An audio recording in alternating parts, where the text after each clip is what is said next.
Prokuroria e Posaçme Antikorrupsion ka zhvilluar një operacion të gjerë kundër dy grupeve të strukturuara kriminale të dyshuara për trafik ndërkombëtar të lëndëve narkotike dhe pastrim parash.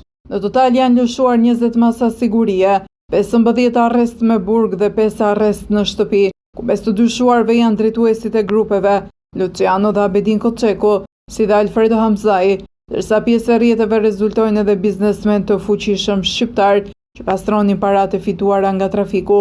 Grupi drejtuar nga Alfredo Hamzai përbëj nga Ardian Zykaj, Adrian Rama, Erione Rama, Elton Mehmeti, Orgest Birçaj, Orest Sota dhe Dritan Naga.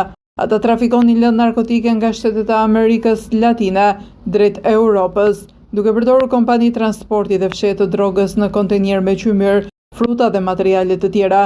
Grupi drejtuar nga Luciano Koçeku përfshin të Artur Alias Luciano Koçekun, Abedin Koçeku, Ervin Koçekun, Astrid Vladin, Kastriot Vladin, Ilir Shtufin, Gëzim Islamin, Edmond Jaupin, Arben Ismailajn, Besnik Myftarin dhe Artur Shehun. Kompanitë e lidhura për pastrim parash përfshin Nova Construction 2012, sot Nova Group, LDDCO SHPK me kujtim Shtufin si ortak me 70% të kuotave dhe Ralt G SHPK të Gëzim Islamit me 30% të kuotave.